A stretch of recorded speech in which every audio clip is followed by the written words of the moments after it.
Hey folks, it's Patriot Nurse. Thanks for joining me today. In this video, we're going to discuss the connection between higher education, poverty, and overall stupidity. A little bit of a harsh judgment there, but I want to link some things together because I think that, like you, we want the best for our future and want the best for our families.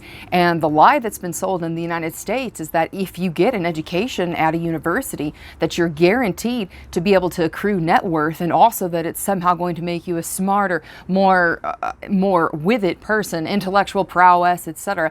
But what we're seeing here nowadays is not necessarily the case. And I think it's an important thing to cover because it's going to govern a lot of the political and social trends that we will be facing here in the future. So if you're new to the channel, I hope you'll subscribe to Patriot Nurse channel. That's me. I'm Patriot Nurse. We talk about on this channel self-sufficiency, preparedness, and also we look at current events through the lens of history. It's important to understand the current situation in the United States with a perspective not only to the past, but also in reference to the way that our educational system has changed. In the United States, up until very, very recently, education was something that was governed by local municipalities, by the states, and the Department of Education, which is the federal control over education, something very new. And frankly, depending on how you look at it and to whom you listen, the overall performance of United States students has slumped abysmally since the Department of Education got involved. Thomas Sowell writes about this extensively in his book Conflict of Visions, but also in his book Wealth, Poverty, and Politics. What we've seen in recent times, in recent decades, is that this narrative being fed to us in the United States of go to university, get yourself heavily indebted, and don't worry, you'll pay it off, and you'll be able to live the good life. And oh, by the way, you're going to be so much more smart and with it than your peers, so you're going to be in the elite if you get a degree. Now, while that may be the case for some degrees, for instance with engineering or for instance with medical degrees, we're seeing that this is essentially a promise that has not paid off. And this is setting up for trends here that we're going to see manifest not only socially but politically as well.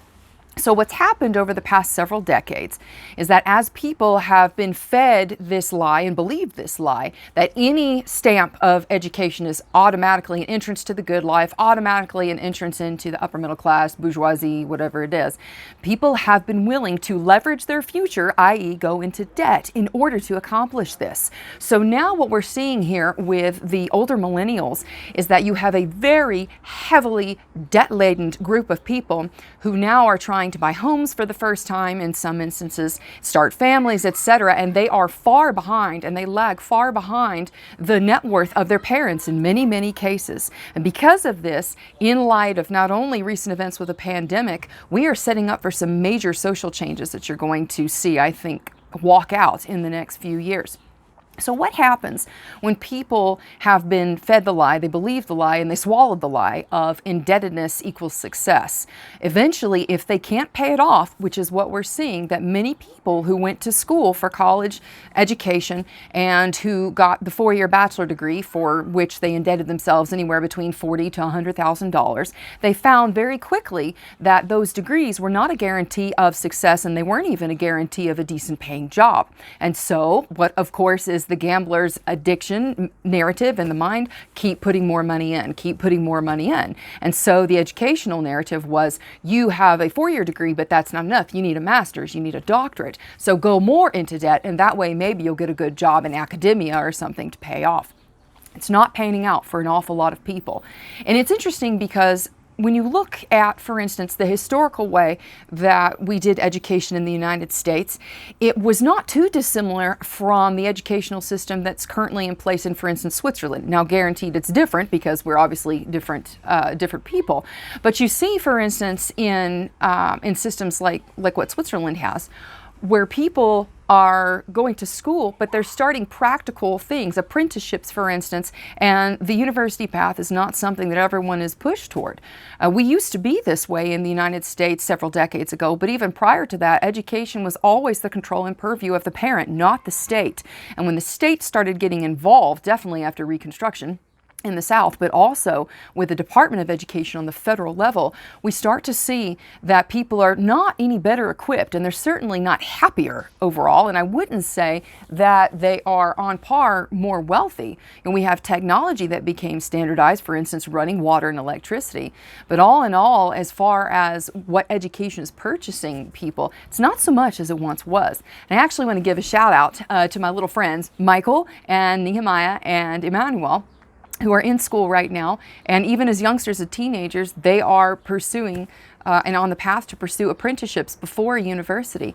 And it's interesting because what we've seen since the pandemic in the United States, what I noticed is that when 2 years ago, when people started having to put their children in virtual learning and distance learning, these kids, particularly kids in their teenage years, they started realizing, gee whiz, if I'm going to be spending 4 hours a day in front of a screen, I have other time where I could be doing something I like to do, or something productive, where I can make money, where I can go and socialize. And so many of them started getting jobs. I saw over the past 2 years in my area in the United States, more employment of teenagers than I've ever seen in my adult life. And I think that that's actually a good thing, because what we're doing now, and it seems to be a split, what we're doing in some cases is encouraging young people to go out to earn, to get practical experience. And then if you find something you want to do that requires a university degree or requires higher education, then go do it.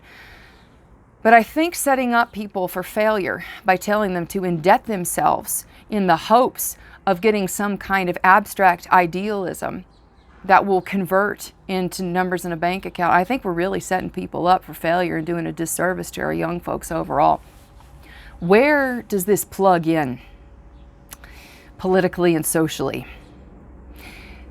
When you have large groups of people who feel like they've done everything they were supposed to do, and despite the fact that they did what they were told, the pathway to success, and they weren't able to achieve success, you get a lot of resentment built up. And in people who are captive to a mindset and a narrative that they're not responsible for their actions, there's the blame game. And it gets played oftentimes on a lack of government regulation. And so people start calling for more regulation, more taxing of the rich, etc., in order to accomplish their dreams. So really, you've got a choice here. If you're a person who believed the narrative and got heavily indebted, you can cry out for help from a government. You can do something different or pursue other paths and try and use your time wisely to gain skills in something that will pay, or you can strike out on your own and start your own business in the United States. And a lot of people are electing to do that. But beware, because we've seen that there is a law of diminishing returns in higher education, particularly when it comes to conservative versus liberal mindset. The more education someone has in academia, in a university institution, the more likely they are to embrace socialistic policies and to believe liberal lies. It's interesting because you start to see that, and people notice this actually with a lot of the analysis leading up to the presidential election, and also the analysis associated with vaccine compliance, that people who had more education from a university standpoint, they were less likely to question the narrative. They were less likely to embrace conservative ideals. And it's interesting how it's going to walk out. When you look at where some of these heinous dictators and founders of horrid ideologies got their education. For instance, Karl Marx, educated in France and then also London. And then Pol Pot, of course, a notorious dictator and mass murderer in Cambodia. He was educated in some of the best schools in France. And so these ideas that have become well ensconced in academia, they don't stay in academia. They tend to move out and have ripple effects within larger cultures and definitely within political movements, not only domestically but worldwide. So in the future, the hope for people who want to embrace conservative ideas is to foster independence, to foster entrepreneurship, and not debt enslavement via a university institution. We're seeing this play out now. We will continue to see this in the future, but my hope is that the education people will embrace in the future is based on what they know will work for them, what their proclivities and inclinations are, and what their strengths are as a person. Not everybody is designed to go to a university. Not everybody should. It's disingenuous particularly for someone who has a skill, for instance, with their hands. It's disingenuous to say, don't be a carpenter, don't be a brick mason, don't be a stone layer, don't forget the artistry that you're inclined to, and go sit in an institution and debt yourselves and set yourself up for a life of mediocrity. That's not the way forward. And I think if we want to set our children and our family up for success, we identify what they're good at and we set them up based on what their proclivities are and what their gifts and talents are, and not what the cultural narrative is. I hope that video was helpful for y'all today. If you did enjoy it, I hope you'll subscribe to me here on YouTube, Patriot Nurse. You can also support me on Patreon, subscribe to our cryptocurrency and PayPal. I got links below. If you'd like to be more self-sufficient and you want to prepare your family for rough times and have your medical bases covered, you can train with me. I have two options. You can train with me online. I have an online course. It's 4 hours, $129, and you can find that link below in the description box. If you'd like to train with me in person, you can also train with me in Milwaukee, Wisconsin this year, and in Dallas, Keller area, Texas. And that link is at the patriotnurseswebsite.com. I'm a little tired, can you tell? We're getting there. I hope you guys have a wonderful weekend. Be very blessed. And may the Lord bless you and keep you all. May He guard you in all your ways, and may He prosper you in all your paths. For now, it's Patriot Nurse sign off. I'll see y'all later. Bye.